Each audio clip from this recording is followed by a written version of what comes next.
io vi ruberò poco tempo. Devo semplicemente raccontare molto brevemente una parte del festival che è dedicata ai laboratori che si tengono al Palazzo Todesco. Laboratori sono luoghi dove si stanno riunendo più persone di vario tipo, di varia dipendenza politica, culturale, scientifica, per ragionare su alcuni temi. Uno di questi laboratori è un laboratorio politico. C'era una volta la politica, c'è ancora, non lo so, è una favola che vorremmo raccontarci ancora o che non vorremmo più sentire. Sta di fatto che la politica è comunque una cosa molto importante. E il laboratorio politico nasce all'interno della Fondazione Fabbri, che è peraltro diretta da Giustino Moro, che è qui presente, che si è data in questi anni come compito quello di lavorare nei territori per individuare le buone pratiche, che è questione politica le buone pratiche, e per tentare o fare il possibile perché queste buone pratiche si diffondano nel territorio. Quindi in sé la Fondazione non ha una ragione politica, però ragiona, parla, vede, aiuta la politica in tutte le sue forme. E all'interno delle varie attività della Fondazione, che non sto qui a raccontarvi, ma se avrete voglia potete informarvi guardando in internet Fondazione Fabbri, eccetera, eccetera, eccetera, ha deciso di attivare questo laboratorio politico. Perché? Per un motivo molto semplice, lo dico parlando di me. Io ho i capelli bianchi e da tanto tempo mi chiedo il senso di alcune parole che, vi confesso, non riesco più a capire, e credo che questo valga anche per voi o valga per tutti noi. Io non capisco più cosa dico quando dico la parola democrazia. Non sto dicendo che non c'è democrazia, non capisco più cosa sto dicendo, non capisco più cosa dico quando dico delega, cioè quando vado a votare. No? Anche se io sono uno che va a votare. Non capisco più la parola rappresentanza. Quando io voto qualcuno e quello mi rappresenta, che passaggio sta avvenendo fra me e lui? Non capisco più la parola partito, se devo essere sincero. No? Non so più vedere esattamente la funzione che ha, anche se credo, io sono uno che crede che abbiamo bisogno dei partiti. Perfino la parola, badate bene, guerra, che è una parola terribile, io non so sinceramente definirla. In questo momento non so dire quante guerre, che tipo di guerre, che forma ha assunto la guerra. È quella cosa che mi raccontava mio padre quando ha fatto la prima guerra mondiale, perché ha fatto la prima... No, non è quella roba lì. Posso dire che la guerra non c'è più, faccio fatica. Allora ci siamo detti, all'interno del comitato scientifico della Fondazione, apriamo un luogo, uno spazio, dove ragioniamo sulle parole e andiamo a verificare queste parole come si depositano nei nostri territori, che significato assumono queste parole che non sappiamo più definire, nel momento in cui le ripensiamo e vediamo come diventano attive, se possono aiutarci a capire meglio quello che succede e ad aiutare le buone pratiche. E allora per questo motivo all'interno di Comodamente abbiamo aperto uno spazio, abbiamo chiamato un po' di persone, ripeto, molto diverse fra di loro, quasi tutti però confesso giovani, la vanità dei vecchi, che per 3 giorni hanno discusso attorno a un tema. Il tema l'abbiamo scelto perché crediamo che sia il tema cruciale dei prossimi tempi, l'Europa. È cruciale per un'infinità di motivi, credo che poi il dibattito ne darà conto, perché abbiamo 2 persone che vivono direttamente l'esperienza del dibattito politico a Bruxelles, con tutto ciò che questo significa. Ma la domanda che ci siamo fatti è semplice. L'Europa è un bene comune? È qualcosa nel quale o nella quale ci riconosciamo? Se ci riconosciamo, perché ci riconosciamo? Perché l'Europa ha un'identità cattolica? Perché l'Europa è il luogo dove è nata la rivoluzione francese, dalla quale è nata gran parte del nostro pensiero politico, sociale, il nostro diritto? O ci sono anche altri motivi che non sappiamo bene valutare? O forse è un bene comune perché è un progetto che vogliamo costruire assieme a nazioni, a popoli, a soggetti diversi da noi, con i quali vogliamo trovare un accordo per vivere in pace, ma per vivere meglio. In che senso è un bene comune?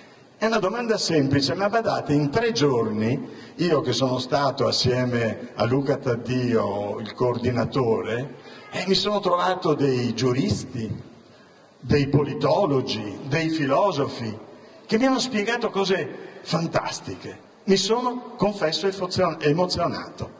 E l'abbiamo aperto, quest'anno è aperto al pubblico, voleva dire che tutti voi potevate venire. L'anno prossimo, se andremo avanti con il laboratorio politico e la Fondazione intende andare avanti con il laboratorio politico, credo che potremo accogliere meglio le istanze dei cittadini, cioè portare dei saperi alla gente comune e accogliere dalla gente comune il sapere della gente comune, perché anche il sapere della gente comune ha politicamente una grande dignità, non solo perché andiamo a votare. Ecco, dovevo semplicemente raccontarvi che ci siamo trovati. Io sono così soddisfatto di quello che è accaduto che ho chiesto, prima di venire qua, a tutti i relatori che hanno lavorato, hanno presentato dei testi, di mandarmi i testi via internet, perché ho ritenuto che fossero tutti pubblicabili. Non so se ce la faremo, non so se sarà il caso, ma per dire che c'è stata sostanza. E su quel bene comune non abbiamo preteso di dare delle soluzioni, abbiamo preteso di aprire un'avvertenza. È l'Europa un bene comune? Sta a ognuno di noi rispondere. Abbiamo capito una cosa sulla quale vorremmo lavorare subito, che il punto centrale sul quale riflettere è la sovranità. La sovranità. È in atto un processo in cui stanno cambiando le funzioni, i modi d'essere degli Stati nazionali, e si sta configurando un'altra sovranità. È un momento straordinario, pericolosissimo ma importantissimo. E questa sovranità sta modificando l'idea che abbiamo di democrazia. Ecco, noi dobbiamo fare il possibile per governare anche da Vittorio Veneto, anche da Comodamente, anche attraverso un laboratorio politico che sta dentro una fondazione. Abbiamo il dovere, l'obbligo, ma anche il fascino di provare a governare dal nostro piccolo un processo che riguarda la sovranità e la futura democrazia. E io credo che le persone che stanno qui con noi possano darci oggi molte indicazioni, aiutarci a capire meglio.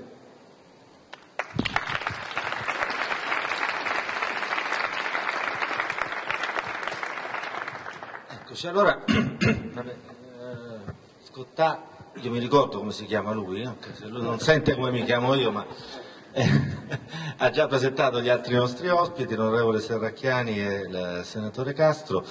Io direi di andare subito, io mi chiamo Lorenzo Robustelli, faccio il giornalista a Bruxelles e vi segnalo soltanto una cosa che mi riguarda un sito che abbiamo appena lanciato, si chiama eunews.it, che ha l'ambizione di coprire un vuoto, cioè di raccontare quello che succede in Europa e che ci riguarda come italiani e che riguarda l'Europa di quello che portiamo noi come italiani, in maniera semplice e diretta, ed è diretto appunto al lettore comune, punto.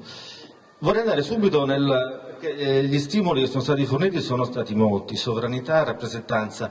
Prima di calarci sul tema della sovranità che secondo me dovremmo affrontare, il primo punto, avendo qua due eletti, due rappresentanti del popolo, senza cose personali, la Serracchiani forse è stata eletta direttamente, in Italia invece abbiamo ancora un problema che si sta affrontando, quindi c'è una differenza in Europa. E infatti per noi italiani, secondo l'ultimo Eurobarometro uscito la scorsa settimana, noi italiani ci sentiamo più rappresentati, noi cittadini, più rappresentati in Europa di quanto ci sentiamo rappresentati in Italia. Cioè a livello di istituzioni gli italiani si sentono al 73% degli italiani dice di essere più rappresentati in Europa di un 67% che invece dice di sentirsi più rappresentato a livello nazionale in Italia.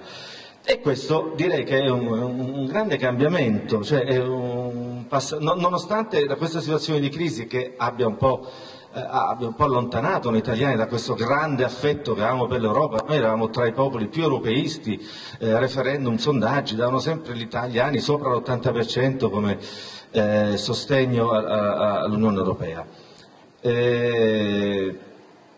Adesso c'è il problema di rappresentanza, perché stanno succedendo grandi cose a livello europeo che hanno grande influenza sulla nostra vita privata, che sentiamo più di quanto sentissimo prima, ce n'erano anche prima, adesso forse un po' di più.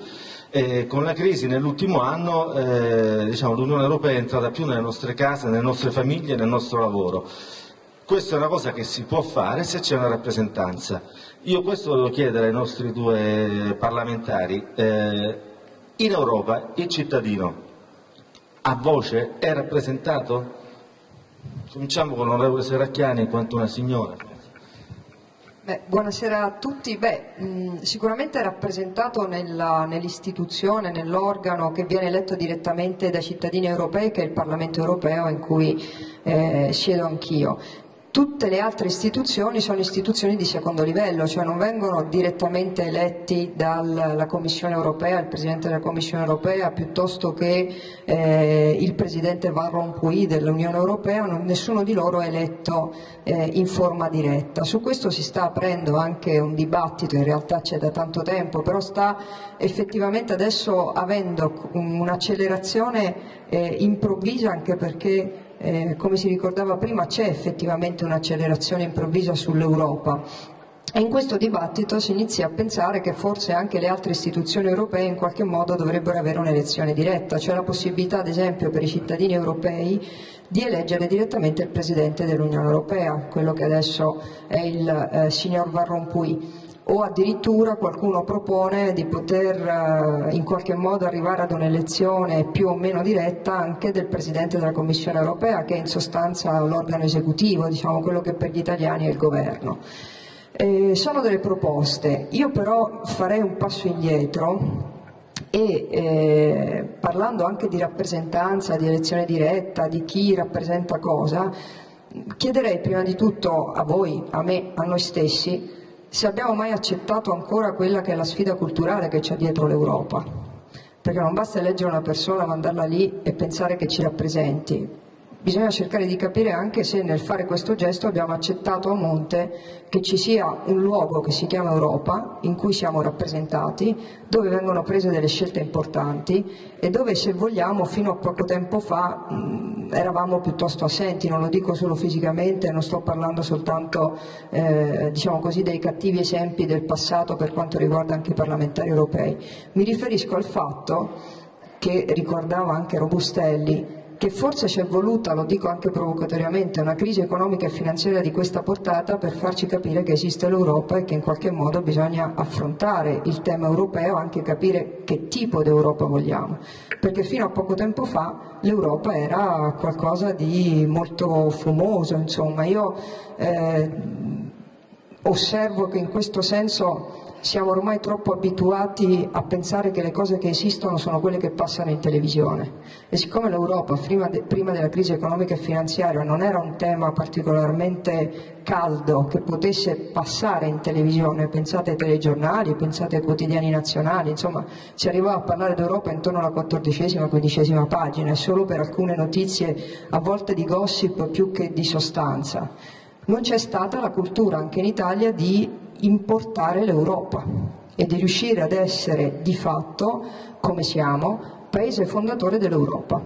Ora ci troviamo con un'Europa debole, sicuramente, insomma adesso lo dico chiaramente in sintesi per non rubare troppo tempo, e ci interroghiamo se questa Europa ci piace ancora. E quindi iniziamo già a immaginare come cambiarla attraverso l'elezione diretta, attraverso, pensate, alcuni immaginano ad esempio di eleggere il Parlamento europeo non con un'elezione diretta Stato-rappresentante, ma mischiando i parlamentari sul territorio dei 27 paesi europei, sicché ad esempio gli inglesi possono eleggere dei parlamentari italiani, gli italiani possono eleggere dei parlamentari francesi, insomma io non credo che serva questo. Devo essere onesta, ci fermeremo alla forma, qui ci vuole sostanza, cioè qui ci vogliono dei popoli e anche evidentemente una classe dirigente, una classe politica che accetti la sfida culturale che c'è dietro a quella parola che si chiama Europa e che è una parola antica, non è nata adesso e non è nata, se vogliamo, neppure col trattato istitutivo dell'Unione Europea.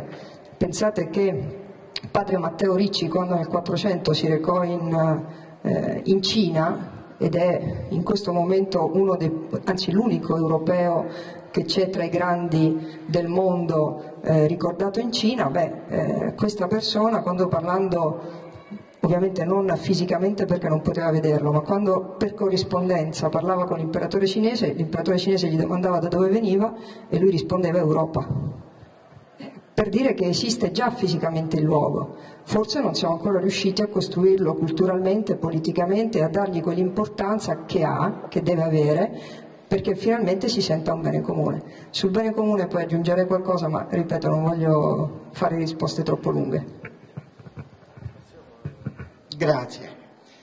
Io credo che la terribile crisi abbia indubitabilmente posto un problema di sovranità ed un problema di autenticità democratica dell'Europa.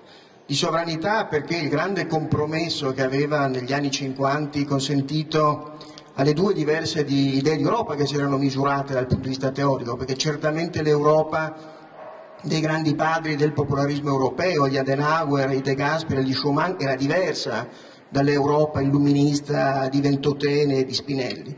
La soluzione di compromesso che fu trovata, che non a caso fu trovata da un grande funzionario che era Monnet, era quella appunto cosiddetta funzionalista, cioè l'Europa si dava degli obiettivi concreti per il raggiungimento dei quali veniva realizzata una cessione di sovranità da parte dei singoli stati nazionali esattamente corrispondente alla necessità del raggiungimento di quegli obiettivi. Questo ha consentito alcuni esperimenti di grande successo, la CECA, altri esperimenti invece miseramente naufragati, l'Euratom, la stessa CED. Complessivamente però, pensiamo all'esperienza del MEC, è stata un'esperienza positiva che ha guidato la traiettoria del governo europeo sino ad oggi. L'ultima terribile crisi finanziaria, nata sulle sponde dell'Atlantico e poi alluvionalmente giunta sulle nostre contaminandoci e inquinandoci, ha determinato una sorta di smarrimento, di straniamento della sovranità secondo il classico schema funzionalista. Perché gli Stati è come se ne hanno ceduta di sovranità in queste ultime fasi anche convulse, ma in realtà essa non è stata intercettata, recepita, trasformata in azione di governo da qualcuno in Europa, è stata quasi dissipata e dispersa. Oggi l'unica traccia di esercizio di una responsabilità degna della sovranità è quella che attraverso il ruolo cruciale di Mario Draghi viene esercitata dalla Banca Centrale Europea di Francoforte, che però, come lucidamente osservava Deborah, è in qualche misura uno degli organismi patentemente affetto da un deficit di autenticità della rappresentanza democratica che in qualche modo richiama la necessità di correttivi. Io penso che tutte le ragioni che hanno portato alla costruzione dell'edificio europeo non solo rimangano intatte, ma per certo verso rimangano rafforzate, e se noi anche leggiamo, amici, con qualche traccia di memoria consapevole la storia, troviamo degli episodi curiosi. Faccio un riferimento ad esempio al fatto che fu proprio per paura di un eccesso di dominio nazionalisticamente orientato della Germania che nacque il grande trade-off, il grande scambio che poi si tradusse nel trattato di Maastricht, generatore della moneta unica. Cioè fu sostanzialmente scambiata l'unione monetaria con il permesso alla Germania di riunificarsi, ma una riunificazione che, venendo calata dentro un frame di controllo robusto, quello europeo, avrebbe in qualche misura inibito il rischio che la Germania, generatrice dei due grandi conflitti mondiali che avevano slabbrato e lacerato il Novecento, potesse ripresentarsi.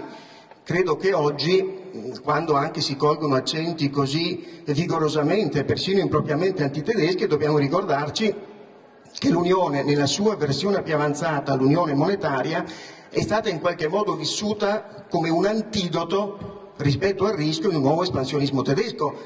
Sembrerebbe buffo che oggi in qualche modo disconoscessimo quell'Unione Europea che ancora rimane in forma di cordone sanitario, di camicia di contenzione rispetto all'eventuale rischio di degenerazione delle ambizioni tedesche.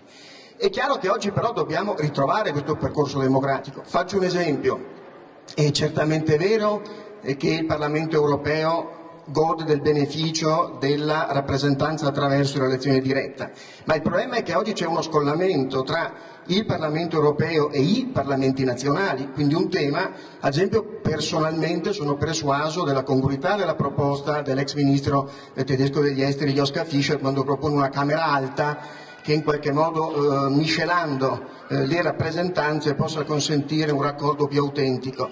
Dobbiamo lavorare, io credo, con grande nitidezza in questa direzione. L'Italia spesso si è picramente abbandonata al dogma dell'Europa è buona per forza. Adesso che per la prima volta, anziché essere distributrice di benefici, l'Europa diventa in qualche modo un soggetto che esige ruvidamente l'adempimento di obblighi, improvvisamente si smarrisce il senso della vocazione europea. Sotto questo profilo, essendo fra quelli convinto nitidamente della necessità che l'Italia rimanga dentro il sistema dell'Europa e dentro il sistema dell'euro, per la ragione più volgare di tutte, la ricchezza netta media delle famiglie italiane, ultimi dati Censis certificati da Banca Italia, è di 360.400 euro, in virtù della forte patrimonializzazione delle famiglie italiane, la casa, e della lunga e positiva tradizione e vocazione al risparmio che si hanno manifestate. Secondo tutti i consensus internazionali, l'abbandono dell'euro significherebbe che d'un botto quella ricchezza si ridurrebbe a 180.000 euro netti per famiglia, e tra l'altro nemmeno avrebbe la possibilità di recuperarla, perché il cambiamento compiuto della geografia della grande distribuzione internazionale del lavoro fa sì che i vecchi sistemi integrati a monte, quelli per i quali l'Italia avrebbe con la svalutazione potuto più agevolmente affrontare i mercati internazionali, non vale più, perché gran parte delle produzioni sono sostanzialmente dei componenti esterovestite e quindi determinerebbero l'impossibilità del recupero del vantaggio apparente della svalutazione. Però, e chiudo, occhio, la dico, perdonatemi, non è che mi abbia entusiasmato, io che sono considerato anche nel mio partito qualche volta persino con sospetto, come un fin troppo leale sostenitore del governo Monti, non è che l'ultima uscita di celebrare il 25 marzo dell'anno prossimo la giornata contro i populismi mi abbia particolarmente persuaso, perché il problema secondo me non è quello di andare ad un rattrappimento tecnocratico, ad una ulteriore condensazione tecnocratica guardando con infastidito disprezzo a quello che tante volte si chiama populismo, ma che più sinceramente e banalmente è quel senso comune della gente comune che l'amico Masiero ricordava. Se ci sono dubbi, se ci sono incertezze, se ci sono paure, se ci sono smarrimenti, comprendiamole, diamo loro risposte, ripeto, di autenticità democratica, non guardiamoli dall'alto, dice populismi. Populismi dove? Se la paura è vera non può essere condannata, deve essere sanata, deve essere resa razionalmente capace di superare se stessa, e allora un'Europa. Mi è piaciuto quel che ha detto Deborah, che è una nozione persino corporalmente chiara. Deve avere il coraggio di guardare alla propria identità culturale per poter disegnare la propria traiettoria di futuro. Ed allora io continuo ad essere fra quelli che considera la Convenzione un'occasione sprecata, proprio per rifiuto di accettare la natura fondativa delle radici riconosciute per tali, di quella tradizione cristiana che unisce credenti e non credenti, ma che è una traiettoria culturale, etica, antropologica, un testo un po' stiracchiato, un po' prudentino, un po' freddino. Ecco, l'Europa finora i cuori non li ha scaldati. non è stata la mamma che veniva, come dire, da lontano invocata, è diventata matrigna. Io credo che vada recuperato sostanzialmente il senso dell'appartenenza. Se non ritroviamo appartenenza, le ragioni utilitaristiche, che pure ripeto sono infinite, dobbiamo stare nell'euro e ci mancherebbe altro, ma a furia di spiegarlo che è razionale, corriamo il rischio di non riuscire ad impedire che in the guts, nella pancia di troppi, si costruiscano, come dire, dei batteri che possano poi degenerare, quelli sì, nel populismo pericoloso, quelli sì, in uno scivolamento, in uno sdrucciolamento, in un Novecento che speravamo tutti di aver per sempre abbandonato. Ecco, sì. Dunque abbiamo parlato di grandi temi, proviamo a scendere un pochino più nel dettaglio. Ora, abbiamo questo trattato di Lisbona, che è in vigore da un po' di tempo, che ha cambiato il ruolo del Parlamento europeo, ma anche quello dei Parlamenti nazionali, perché i Parlamenti nazionali hanno la possibilità, a certe condizioni, ora senza scendere nel dettaglio procedurale, ma il Parlamento italiano può intervenire nel processo legislativo in corso nel Parlamento europeo. Questo però non succede, non in Italia, non l'ha fatto nessun altro Parlamento. Quindi c'è uno scollamento anche dei Parlamenti nazionali, probabilmente non si vuole essere coinvolti nelle scelte europee, si vuole scaricare sull'Europa la responsabilità di quello che accade. In Europa, a Bruxelles, tutti quanti dicono quando c'è qualcosa di male si dice che è colpa dell'Europa, quando c'è qualcosa di bene è merito dei governi nazionali. Però c'è qualcosa che non funziona probabilmente davvero, perché noi abbiamo un Parlamento europeo che spesso trasversalmente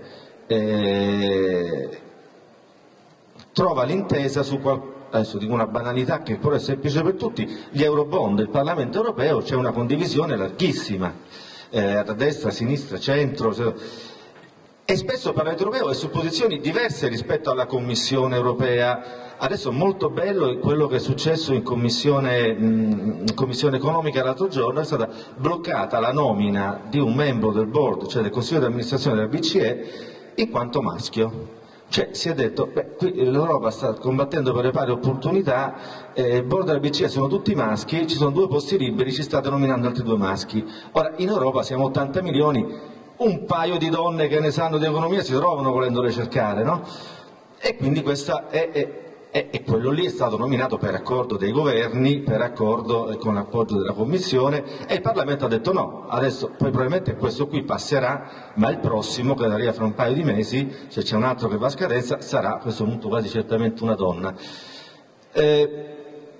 Forse sono andato un po' troppo, però quello che volevo dire, mi pare che ci sia la necessità di portare davvero un po' di più la rappresentanza dei cittadini in Europa, anche responsabilizzando di più i parlamentari europei, perché tu, Deborah, e i tuoi colleghi dite sì, dobbiamo fare gli Eurobond, poi non si fanno, dice noi più di tanto non possiamo fare. No, cioè, forse voi che avete il nostro voto, te e Scottà, che portate direttamente la mia persona a Bruxelles, forse avete qualche responsabilità in più, e forse dovreste farvi sentire un po' di più, perché non è vero che sulla Commissione il Parlamento europeo non c'entra, perché il Trattato di Lisbona dice che il Presidente della Commissione è eletto dal Parlamento. Voi votate il Presidente, votate i commissari, avete bloccato Buttiglione la scorsa legislatura, 2 legislature fa. Il Parlamento ha un ruolo. Avete bisogno di un maggior ruolo, avete bisogno di una maggiore coesione politica. Perché il Parlamento non riesce a farsi portatore così di questi interessi, e perché invece, per il senatore Castro, perché il Parlamento italiano non ha sfruttato i mezzi che ha di entrare nella legislazione europea? Allora, rispetto al ruolo del Parlamento europeo, diciamo, io distinguerei prima di tutto le regole, cioè effettivamente c'è stato per un lungo tempo un gap, anche di una mancanza di regole che permettesse al Parlamento europeo effettivamente di poter incidere sull'iniziativa politica europea. Il Trattato di Lisbona, che è stato ricordato prima, in qualche modo allarga la possibilità di intervento del Parlamento europeo. Senza entrare in tecnicismi, ci è consentito di operare operare su molte materie con la cosiddetta codecisione, cioè la possibilità che la decisione venga presa soltanto se c'è un incontro delle volontà tra il Parlamento europeo e la Commissione. Viceversa, in passato su molte materie la decisione era univoca della Commissione, che si limitava in qualche modo ad informare il Parlamento e ad avere dal Parlamento quello che era, insomma, la sensibilità in quel momento probabilmente degli Stati nazionali. Sicuramente c'è un limite che ha il Parlamento europeo nella sua stessa formazione. Prima è stato ricordato, in termini di sovranità, considerate che i parlamentari europei restano comunque, che lo si voglia oppure no, parlamentari che hanno un collegamento forte con il proprio Stato nazionale. E chi comanda in Europa, tanto per essere chiaro, e lo dico anche provocatoriamente, non è neppure tanto la Commissione europea, ma il Consiglio europeo, che è formato dagli Stati nazionali, cioè dai Presidenti del Consiglio, Premier, Primi Ministri o di volta in volta dal Ministro dell'Economia, piuttosto che. Le scelte vere in qualche modo vengono prese lì. La Commissione europea, ahimè, che viceversa avrebbe potuto anche avere e dare una spinta maggiore soprattutto ad alcune decisioni che con fatica l'Europa in qualche modo ha allontanato.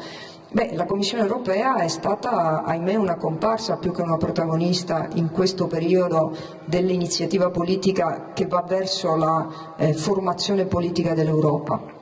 E il Parlamento europeo a sua volta è uno strumento ibrido che non riesce ad incidere fino in fondo. Adesso con il Trattato di Lisbona un po' di più, anche i cittadini europei possono intervenire immediatamente con lo strumento della petizione popolare, con lo strumento dell'iniziativa popolare, raccogliendo delle firme, formulando delle iniziative legislative, insomma si è allargato il modello della partecipazione. Restano però alcuni cortocircuiti, insomma, che stanno dietro a chi fa cosa e a chi è tenuto a decidere cosa, e cioè la scelta che fanno gli Stati nazionali su alcune materie importanti. Sono di competenza esclusivamente nazionale o sono di competenza europea? E guardate che stiamo parlando del fatto che ormai il 75% della legislazione nazionale è di derivazione europea, quindi è evidente che quello che succede in Europa pesa nel bene o nel male sul governo italiano, sul popolo italiano, in modo direi quasi diretto se vogliamo, perché le scelte vere, la formazione delle scelte, banalmente se questo tappo della bottiglia si apre in quel modo, se il tappo del latte si apre in un tetrapack che è fatto in un certo modo, è una scelta, è una decisione che viene presa in Europa, è lì che si forma la volontà che poi incide banalmente anche su quello che accade nella vita quotidiana di ogni singolo europeo. E non capire che lì c'è necessità di presenza, di una presenza forte, è stato, se vogliamo, il limite del nostro Paese per troppo tempo. Io prima, e lo faccio anche qui, perdonatemi, ma io insisto molto sull'aspetto culturale. Il fatto, ad esempio, che il Parlamento italiano, come tutti gli altri Parlamenti nazionali, abbia una partecipazione così limitata al processo decisionale europeo è un fatto prima ancora culturale, prima ancora che politico, prima ancora che decisionale, è un problema culturale, cioè l'Europa è quella cosa che sta lì e se proprio devo fare, faccio. Ma pazienza, insomma, non vado a formare lì la mia decisione. Io vi faccio l'esempio più banale proprio della mia esperienza personale. Io sono stata relatrice del recast ferroviario, cioè la revisione di tutta la legislazione europea sul sistema ferroviario. Uno si chiederà, cavolo, il Parlamento italiano, il governo italiano qualcosa ti avrà detto nel dover decidere, per esempio, se il proprietario dell'infrastruttura, cioè del binario, è lo stesso di quello che ci mette il treno sopra. Banalizzo per farvi un esempio molto semplice. Anche no, non gliene è fregato niente a nessuno. E io che ho incontrato il ministro francese, quello tedesco, quello polacco, quello finlandese, eccetera, non ho ricevuto una telefonata da quello italiano. Questo, guardate, che fa la differenza, profonda, perché è chiaro che il peso politico degli Stati nazionali è anche un peso europeo. Puoi decidere di averlo o di non averlo, ma se decidi di non averlo poi accetti anche il condizionamento della scelta che altri fanno per te, perché tu puoi decidere di non essere lì, ma stai tranquillo che gli altri ci stanno. E quando dico gli altri, mi riferisco, credo che Robustelli lo sappia anche in prima persona, a chi occupa i posti in Europa. Banalmente i funzionariati maggiori sono in mano ai tedeschi, ai francesi, agli spagnoli, Gli italiani hanno qualche punta di diamante, ma poche cose. Nel luogo della decisione non ci stanno gli italiani. Dopodiché possiamo interrogarci sul perché. E c'è anche un'idea generale che riguarda la mia generazione, riguarda quelli che verranno dopo di me, l'idea che si possa lavorare in Europa e avere una carriera in Europa significa anche che noi formiamo diversamente la nostra prossima futura classe dirigente. Io vi do un dato che, tra virgolette, mi sconvolge sempre: i ragazzi italiani partecipano ai bandi europei arrivando lì con un paio d'anni di ritardo e senza la conoscenza fluida della lingua inglese, che, guardate, non lo sa lo svedese facilitato piuttosto che il danese, dove lì la seconda lingua è veicolare fin dall'infanzia. Il rumeno sa l'inglese meglio dell'italiano.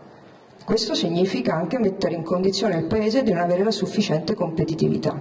Ora, guardate, sto generalizzando e non è tutto così, e non voglio neanche che si pensi che il nostro Paese non abbia invece grandi punte di eccellenza e capacità e qualità per investire anche in una generazione nuova e importante che venga in Europa e che conquisti, tra virgolette, la parte migliore dell'Europa.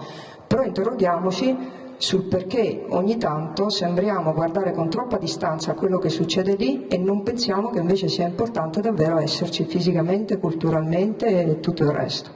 E la crisi economica, se non altro, ci fa parlare più di Europa. Io non lo so se qualche tempo fa qui avremmo parlato d'Europa, e lo dico con grande onestà. Io ho fatto una campagna elettorale per le europee dove, a sentir parlare di Europa, no, la gente va via. Parliamo della politica italiana, parliamo dell'attualità. Sicuramente è giusto, ma non pensare che l'Europa in qualche modo vada conosciuta, cambiata, fatta diventare quella che serve anche agli italiani, dopo si fa l'errore che, per esempio, l'Europa fa il regolamento sulla pesca, un regolamento che ci impiega 12 anni per entrare in vigore, e nessuno dice ai pescatori italiani che cambiavano i buchi delle reti da pesca. E l'hanno scoperto quando è entrato in vigore il regolamento sulla pesca. Ecco, cerchiamo di evitare di essere questi qui, altrimenti non è un problema di rappresentanza, di sovranità, è un problema proprio di quello che noi vogliamo essere in Europa, cioè se vogliamo essere europei.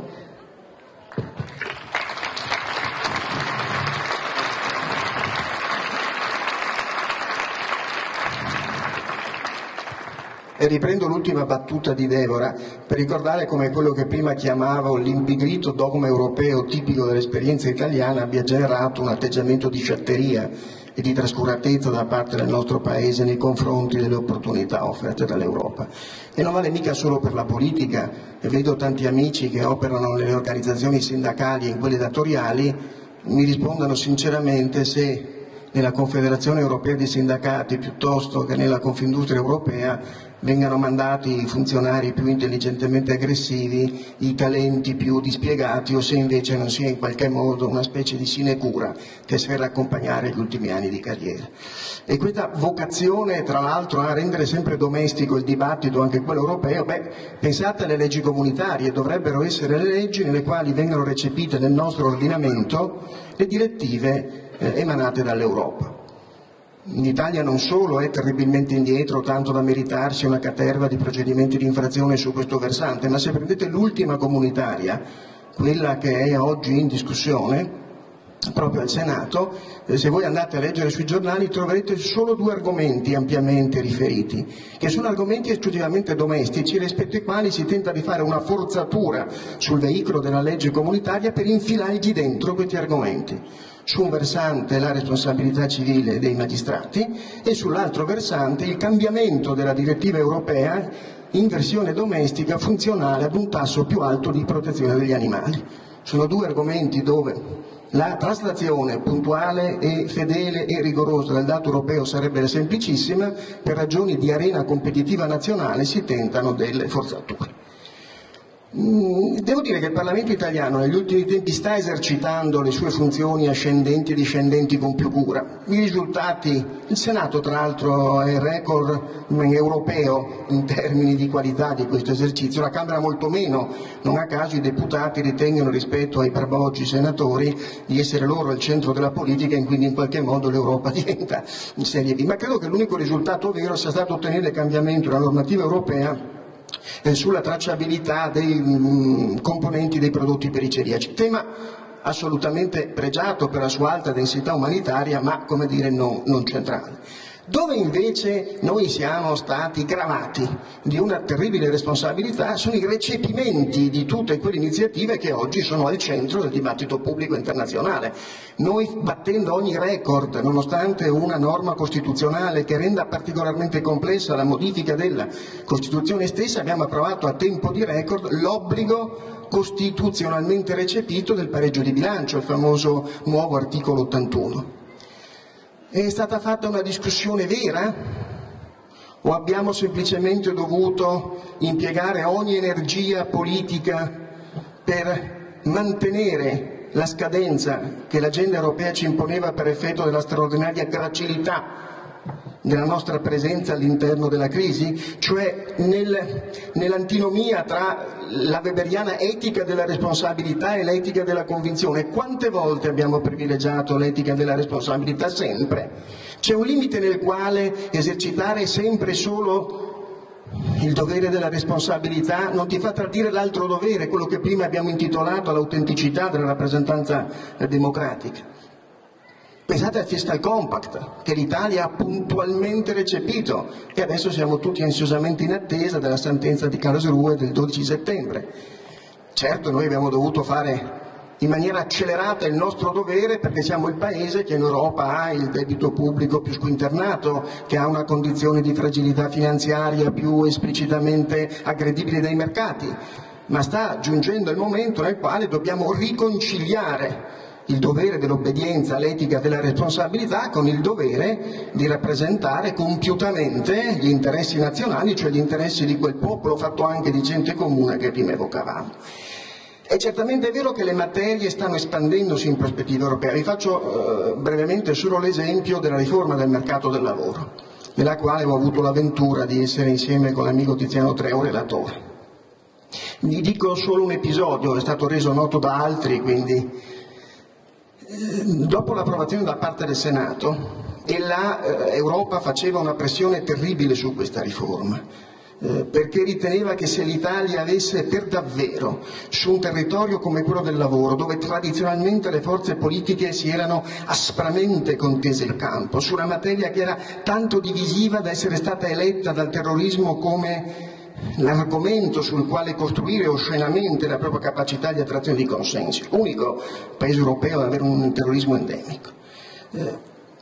Volevano che lì si vedesse la capacità complessiva del Parlamento italiano di esprimere responsabilità. Tant'è vero che ci hanno affidato una riforma straordinariamente complessa sotto forma di disegno di legge ordinario, l'unica riforma del governo Monti non costruita secondo decreto, con l'obbligo di fatto di convertirla nel giro di un paio di mesi, e ci siamo riusciti. Però dopo l'approvazione del Senato è sceso il commissario europeo al lavoro László Andor, ha convocato le commissioni politiche europee e lavoro della Camera e del Senato, ha detto che quella riforma aveva netti contenuti europei e dunque andava approvata immediatamente, e così com'è. Non solo, ma il pomeriggio viene organizzato un seminario a porte chiuse in Banca Italia con il governatore Ignazio Visco, con il ministro Elsa Fornero, con i due relatori Castro e Treu, con una selezionatissima platea di economisti, e si dice in modo molto scandito: questa è la riforma che vuole l'Europa, va approvata senza modifiche dalla Camera, con voce più sommessa, con tratto più elegante. Laddove non venisse approvata, il bombardamento in termini di spread sarebbe automatico, puntini di sospensione, a dimostrazione che persino su un territorio, quello del lavoro, considerato precipuamente domestico, così come oggi abbiamo già il Fiscal Compact, avremo probabilmente nel giro di 3 anni un Labour Compact. Quindi è assolutamente indubitabile che il processo di integrazione, di omologazione, di omogeneizzazione si farà più stringente. Si tratta anche qui di guardare alla capacità di esprimere una tutela vera dell'interesse nazionale, che non è oppositivo, non è ostativo a quello europeo, ma deve avere essa stessa una sua compiutezza di rappresentanza. Tant'è vero che la riforma del mercato del lavoro viene applaudita dall'Europa, viene applaudita dall'Ocse di Angel Gurria, viene applaudita dal Fondo Monetario Internazionale di Christine Lagarde, ma indubbiamente è costruita su un modello di impresa che non è quello italiano, vista l'eccezionalità italiana nel sottodimensionamento, e quindi è riforma un po' costruttivista, un po' illuminista, che in qualche misura forza un vestito non della taglia italiana alla realtà italiana. Quindi io credo che dobbiamo immaginare però, e chiudo, di evitare ancora una volta una tentazione giacobina, quella cioè che dobbiamo forzare il processo dell'integrazione intensificando la forza di rappresentanza o di decisorietà dell'ultima istanza, quella europea. Perché io ho l'impressione che se davvero proviamo a forzare in questa direzione ci imbattiamo in una, come dire, consapevolmente dispiegata inadeguatezza delle opinioni pubbliche europee, e quindi corriamo il rischio di infliggere un vulnus democratico a quel processo che senza piattaforma democratica corre il rischio di distorsi. Piuttosto lavorerei in una prospettiva confederale. La mia impressione è che per i prossimi anni dobbiamo rafforzare intensità e qualità della cooperazione intergovernativa, costruendo anche strutture idonee a favorire questo tipo di più fruttuosa, di più costruttiva, di più proficuamente generatrice di risultati azione. Ma se forziamo istituzionalmente, troppo condensando in Europa, intorno ad un'idea di Europa non confederale ma federale, le prospettive, credo corriamo il rischio di compiere un atto di superbia, e come è noto gli dèi di fronte alla superbia puniscono con severità. Per la debolezza dell'Europa quella superbia mi sembrerebbe un atto straordinariamente pericoloso.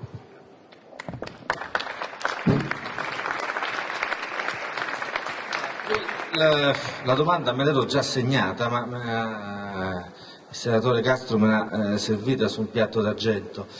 Visto che abbiamo qua due esponenti della maggioranza di governo, quello dell'opposizione all'angolo, diciamo, in questo momento, e parlando di...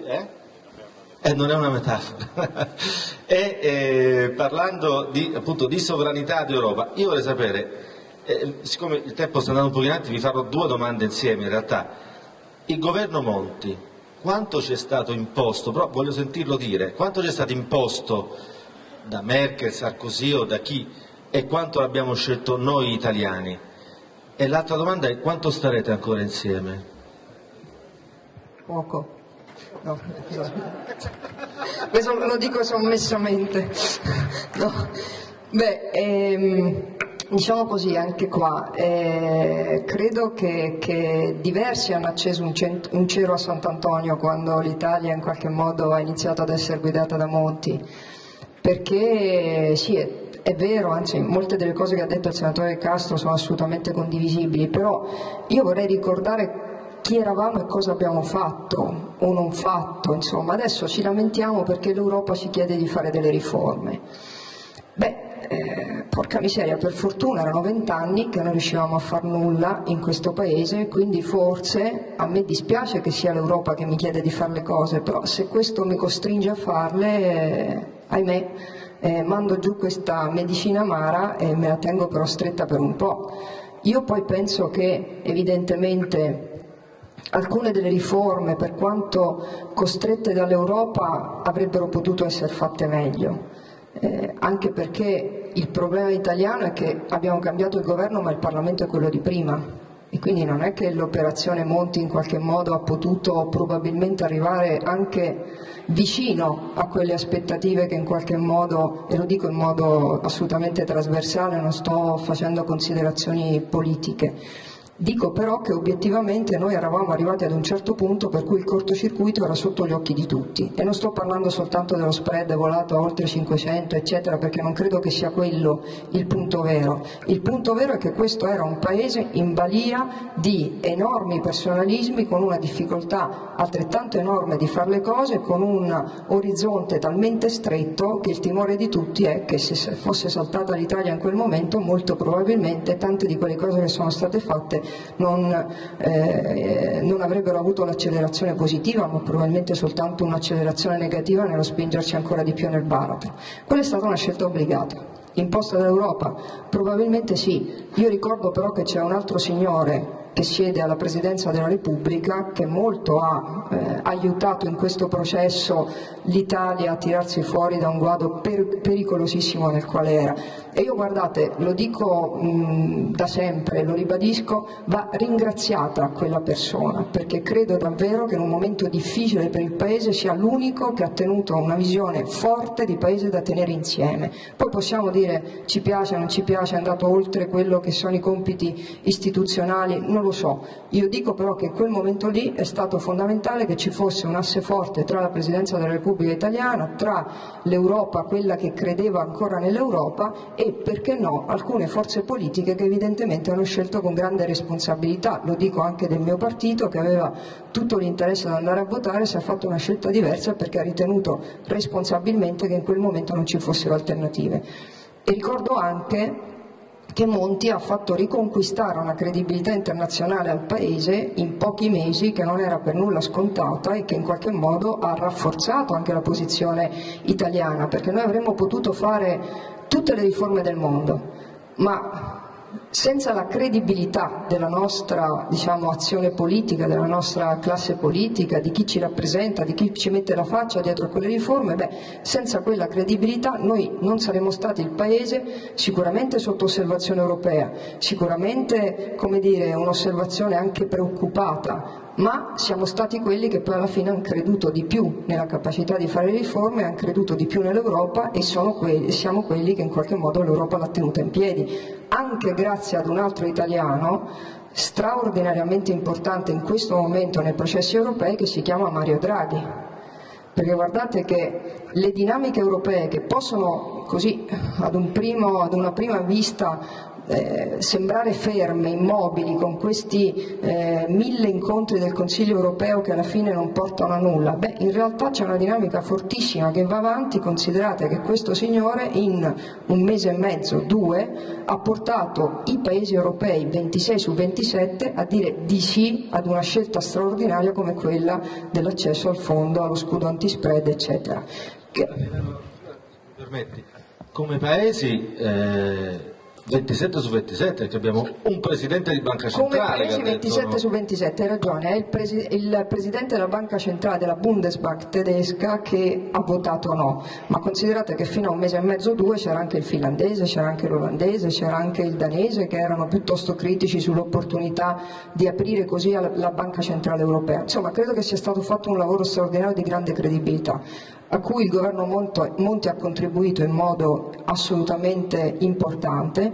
Io credo però che sia un percorso che adesso deve riaccompagnare la politica italiana, la migliore politica italiana, perché è chiaro che non possiamo pensare che sia facile riprendere uno spazio che è stato occupato dalle competenze, che è stato occupato dalla credibilità, e pensare di tornare a quelli di prima, insomma, no? Quelli che annunciavano e non facevano, quelli che promettevano e non c'erano, quelli lì. No, non possiamo pensare di essere più quelle persone là, ma anche banalmente, perché il problema non è i tedeschi in Europa sono cattivi, non ci piacciono più, e io temo molto, lo dico tra parentesi, la prossima campagna elettorale, quella che è già iniziata, perché credo che una delle domande della campagna elettorale sarà sì o no all'Europa. E credo che ci saranno dei condizionamenti importanti rispetto a quel sì e rispetto a quel no, che peseranno anche sulle scelte future di questo Paese.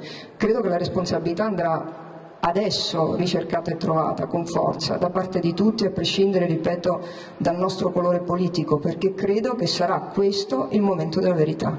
Quindi democrazia, per riprendere una parola, il popolo che torna a scegliere i propri rappresentanti, e quindi una legge elettorale che cambia e che ci torna a far scegliere i nostri parlamentari, sicuramente una politica più forte che in qualche modo si affianchi a delle istituzioni che in questo Paese sono sempre state fragili, ma che venivano accompagnate da una politica molto forte. Ora anche la politica è debole, e in un Paese in cui le istituzioni sono fragili e la politica è debole può veramente accadere qualcosa che non vogliamo rivedere o che potremmo, evitare che accada.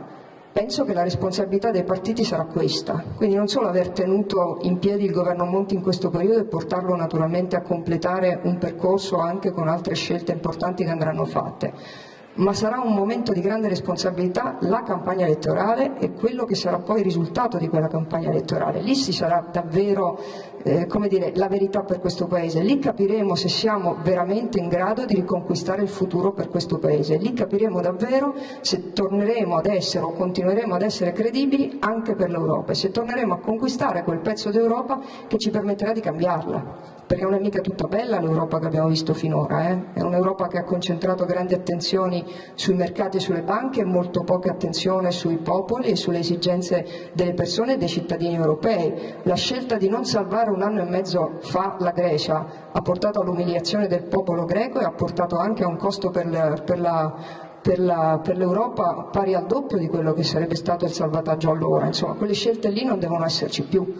E io credo che la nostra responsabilità sarà non solo quella di coloro che hanno capito finalmente che il rigore deve essere un rigore in cui tutti, come dire, contribuiscono alle esigenze e ai bisogni del Paese, che ci sia però un Paese anche che cresce e soprattutto un'Europa e quindi un'Italia che capisce che il rigore e la crescita stanno insieme solo se c'è la solidarietà. Se non c'è questo legame, se non c'è questa capacità di uscire meglio dalla crisi, ma almeno di tentare di farlo tutti insieme, guarda che il problema sarà italiano, sarà europeo, ma sarà una tensione sociale che rischierà davvero in un continente antico come il nostro, ma fatto anche di grandi differenze, di spinte violente che abbiamo visto già in passato.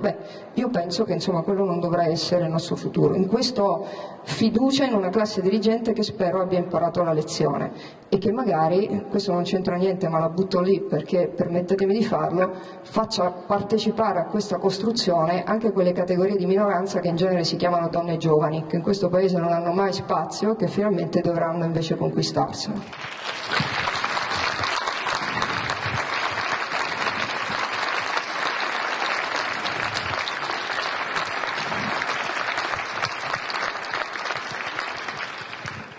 Io credo che il bello di Comodamente, che non a caso attira tante persone ai suoi eventi, e che evita, come dire, di sdrucciolare la campagna elettorale, quindi il primo obbligo è quello della lealtà nei confronti degli ascoltatori. Allora, io dico subito che ai complotti non credo. Il governo Monti è stato insediato perché aveva esaurito la sua funzione politica il governo Berlusconi. Perché l'aveva esaurita? Al di là delle questioni, come dire, fini, non fini, per una ragione fondamentale, che mentre il governo Berlusconi aveva saputo interpretare bene la prima fase della crisi, quella che sostanzialmente era nata al di là dell'oceano, l'improvvisa sparizione di 100 trilioni di dollari dal circuito dell'economia reale con la crisi dei mutui subprime, l'asfissia conseguente all'economia reale, cioè la fase in cui c'era una crisi da credito che era diventata una crisi da domanda, quella è stata interpretata bene e non a caso il consenso del governo Berlusconi nel primo anno, l'unico fra i consensi dei paesi occidentali nel mezzo della tempesta della crisi, sale. Dove noi siamo stati invece deficitari è nella interpretazione nel governo della seconda fase della crisi, che non si è sostituita alla prima ma aggiunta alla prima, quella cioè quando la crisi è diventata crisi da debito, la crisi dei debiti sovrani, è diventata attraverso il peso del debito sovrano una crisi da offerta. È evidente che se un imprenditore di San Giacomo di Veglia, quando va in banca, deve pagare 5 punti in più di quanto quel medesimo denaro non venga pagato dal suo competitore in Baviera, abbiamo una pervertita traslazione della responsabilità competitiva. Questa seconda fase da noi non è stata interpretata adeguatamente, quindi in qualche misura siamo venuti meno alla nostra funzione. C'era il rischio di un tracollo del Paese per effetto del fatto che l'improvvisa esplosione dei differenziali sui titoli di Stato avrebbe determinato l'asfissia della nostra economia. E allora direi che tutte le forze politiche che oggi si sono ritrovate insieme in una anomala maggioranza hanno esercitato sino in fondo quella che prima abbiamo chiamato l'etica della responsabilità e io credo di poterlo orgogliosamente rivendicare. Sarebbe stato facile per il Partito Democratico che se si fosse andati immediatamente alle elezioni probabilmente le avrebbe vinte agevolmente, sarebbe stato facile per il Popolo della Libertà che era stato in qualche modo disarcionato dal governo invocare la sovranità popolare per consumare la sua legittima reazione al disarcionamento. Entrambi questi grandi partiti pur così diversi, pur così conflittualmente atteggiati nella dinamica democratica, hanno scelto che l'interesse nazionale fosse superiore ai loro interessi contingenti. Io la chiamo politica e la chiamo politica buona. E d'altra parte la realtà con la quale complessivamente sono state sostenute tutte le riforme del governo Monti la dice lunga. Tu pensi che se la riforma del lavoro fosse stata scritta solo da me e non anche da Tiziano Treu sarebbe stata quella che è stata approvata con me come relatore, con il mio convintissimo voto favorevole e con quello di tutto il mio partito? No, di sicuro, ma se l'avesse scritta per converso da solo Tiziano Treu sarebbe stata profondamente diversa. Ma per salvare il debito pubblico italiano, quindi la competitività delle nostre imprese, quindi le possibilità per i nostri artigiani, per i nostri imprenditori, per le nostre famiglie, per i nostri tecnici, per i nostri operai, di andare avanti era quella di approvare, e l'abbiamo approvata. Si chiama responsabilità. È evidente che io ritengo che oggi due cose debbano essere dette con schiettezza. La prima, non possiamo non raggiungere quegli obiettivi che rappresentano, in quanto raggiunti, la traiettoria della sostenibilità prospettica del nostro debito pubblico e quindi le condizioni di continuare ad esistere come paese libero ed autonomo dell'Italia e attraverso l'Italia dell'intera Unione Europea. E quindi ad esempio è chiaro che il debito pubblico va abbattuto, è chiaro che vanno recuperati 30 punti di efficienza nella macchina della pubblica amministrazione, tutto questo è chiaro. Come farlo? Io rimango convinto, ma credo anche Deborah, che ritornare alla ordinaria, fisiologica, propulsiva dinamica democratica del bipolarismo virtuoso, quella che consente di avere due grandi offerte politiche e ai cittadini di sceglierle, con le differenze che ciascuna di loro esprime. Diciamolo con molta ruvidezza. Siamo tutti d'accordo che dobbiamo abbattere one shot il debito pubblico riportandolo dal 123 e passa almeno a 99 punti percentuali di incidenza sul prodotto interno lordo, ma le due ricette sono profondamente diverse. Gli amici del Partito Democratico legittimamente ritengono che un prelievo patrimoniale e quindi di fiscalità classica e straordinaria sia migliore. Noi riteniamo invece che si debba procedere con l'abbattimento attraverso la dismissione del patrimonio mobiliare dello Stato. Sono due ricette diverse. Se guardiamo al finanziamento della crescita, loro hanno un approccio classico che si chiama tassi e spendi, nobilissimo, è stato praticato da grandi democrazie europee. Noi invece vogliamo che venga drammaticamente tagliata quella spesa che è in qualche modo di ostacolo alla liberazione della sussidiarietà. È un'altra ipotesi. Scendendo potremmo trovare, in queste ore si dibatte, l'amica Camusso dice detassazione delle tredicesime e noi invece diciamo detassazione dei salari di produttività e dell'indennità di flessibilità, quindi si può scendere. Ci sono due ricette assolutamente diverse. Io credo che il popolo italiano debba scegliere quale sia la migliore.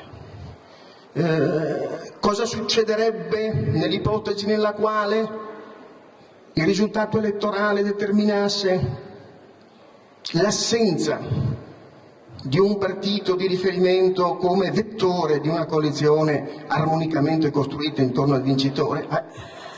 Ci penseremo allora e certamente continueremo ad esercitare quella stessa responsabilità che abbiamo esercitato sinora, ma proviamo, anziché ad immaginare necessariamente la soluzione peggiore, quella in cui ancora una volta sia l'emergenza a dettare i comportamenti delle forze politiche, la soluzione in cui attraverso l'espressione della propria volontà il popolo italiano scelga o l'una o l'altra strada, dentro un frame rigoroso di obiettivi comunque da raggiungere, perché è chiaro che le forze che invece assumessero l'abbandono dell'euro, l'abbandono dell'Europa, la rovinosa caduta del reddito e dei patrimoni e dei risparmi delle famiglie italiane hanno tutta la legittimità per esprimere la loro posizione, ma una posizione di irrimediabile cesura rispetto alla traiettoria democratica che è stata seguita negli ultimi 60 anni sotto il profilo istituzionale e sotto il profilo economico, è l'abbandono di quella linea di difesa occidentale ed europea che sinora ha fatto sì che noi siamo il secondo paese al mondo in termini di ricchezza netta media delle famiglie italiane, secondo solo l'Australia, perché la crisi è micidialmente profonda, è graffia, morsica, purtroppo qualche volta uccide, ma è comunque la crisi costruita dentro uno scenario di spiegato benessere. La scelta diversa rispetto a quella della coerenza europea sarebbe invece una scelta drammaticamente spalancata su una regressione irrimediabile e recuperabile, ma anche questa appartiene alla legittimazione democratica, anche se ricordo che anche Hitler democraticamente fu eletto.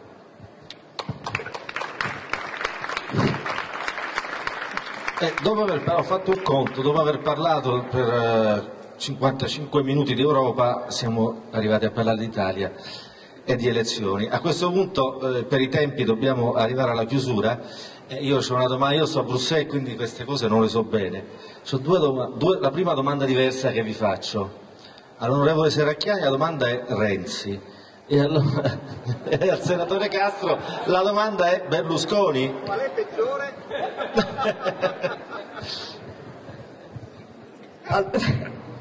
Ma non ho capito qui l'assimilazione di Renzi.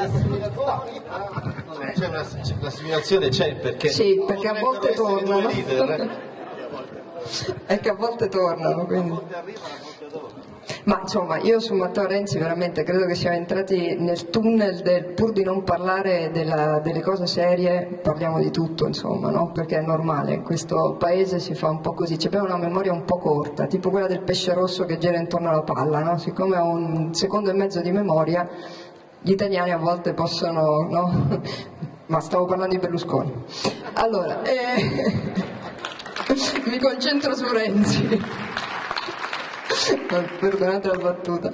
No, dunque Matteo Renzi credo che abbia insomma, fatto una scelta dal suo punto di vista importante. Noi siamo un partito che crede fermamente non solo nel sistema democratico ma anche nel fatto che la propria classe dirigente deve essere davvero scelta dalle persone che fanno parte del Partito Democratico. Qui vorrei anche dire una cosa che mi è stata attribuita: non ho mai detto no alle primarie.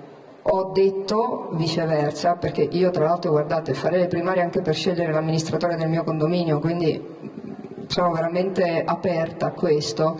Ho detto però che il contesto che finora abbiamo descritto è un contesto pericoloso, che cambia ogni ora, che ci impone sicuramente un'attenzione e tante energie che devono essere spese su più fronti. Ho chiesto al mio partito di non concentrarsi solo sul fronte interno, cioè di non limitare la discussione semplicemente al Bersani o Renzi, ma di far sì che se devono essere primarie, che siano primarie dove effettivamente si pongono sul piatto delle questioni che interessano gli italiani, anche magari da punti di vista diversi, ma che sono l'offerta di un partito pur diverso al proprio interno, che però aspira a rappresentare la maggioranza degli italiani. Quindi gli italiani non la pensano tutti allo stesso modo, no? E quindi evidentemente credo che sia un processo democratico che va fatto.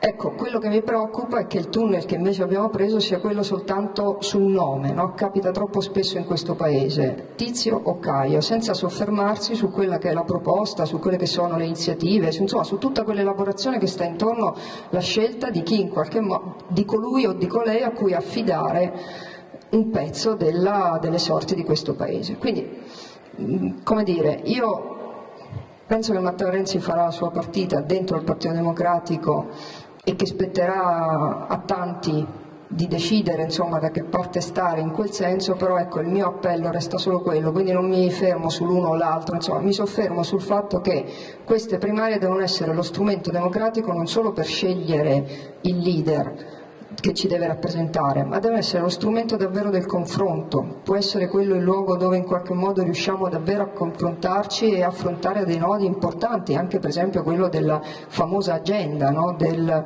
prossimo governo, se dovrà somigliare oppure no a quella di Monti, se dovrà essere profondamente diversa.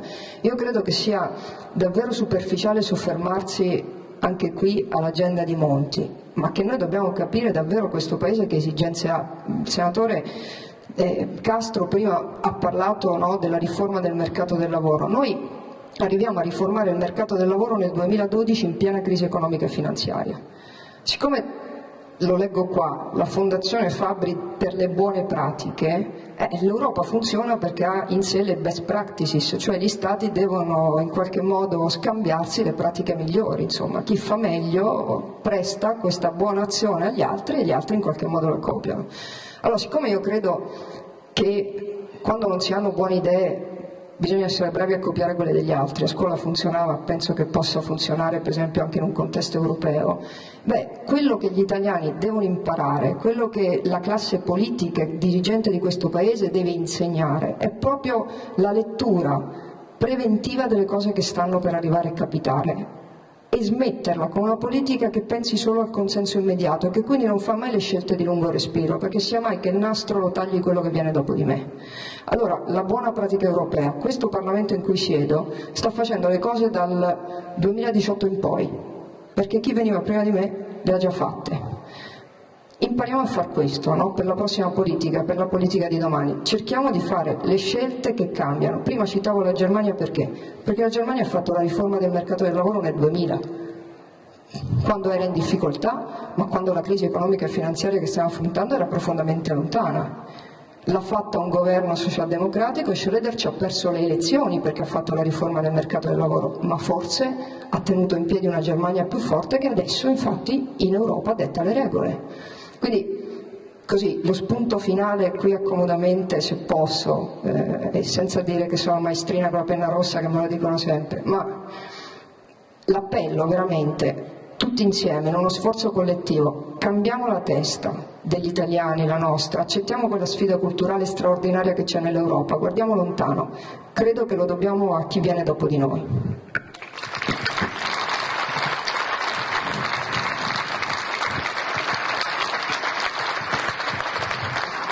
Quindi guardiamo lontano, non fermiamoci a Berlusconi. Posso ritenere con questo di essere stato esonerato dalla risposta.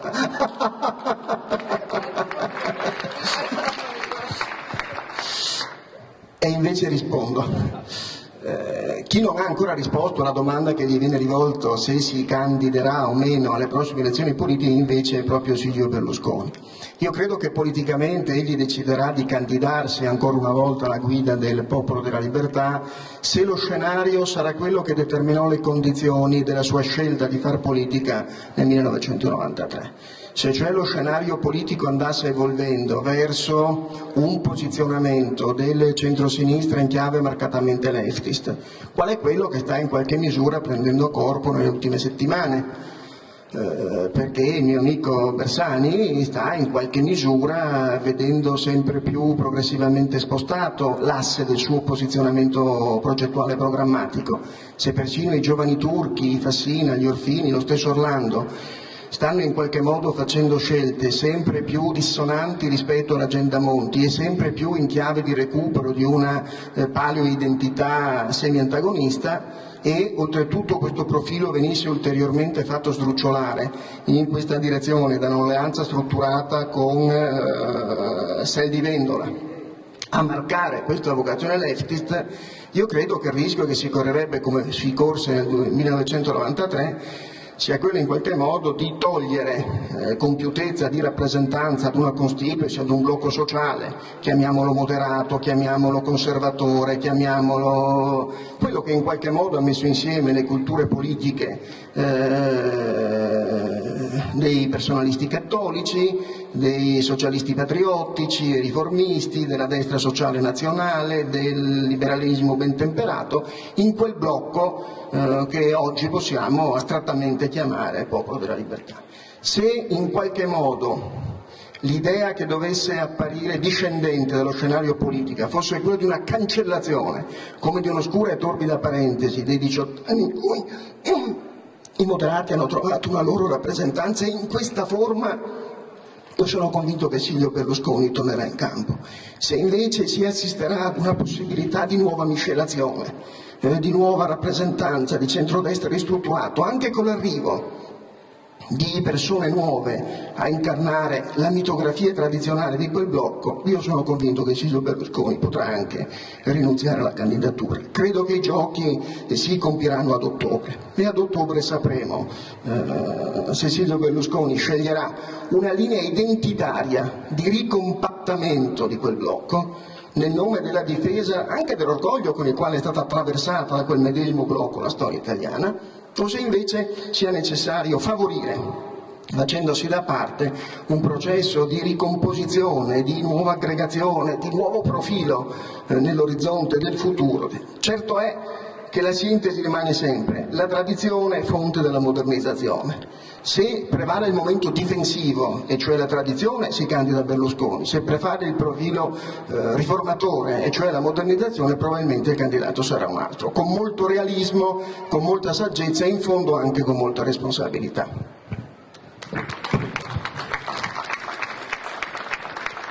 A questo punto credo che possiamo chiudere il nostro incontro, sperando che il prossimo leader sia Renzi o Bersani, Berlusconi o Alfano, l'Europa sia resa più protagonista e non sia una cosa che si fa di nascosto quando proprio non ci si possa rinunciare.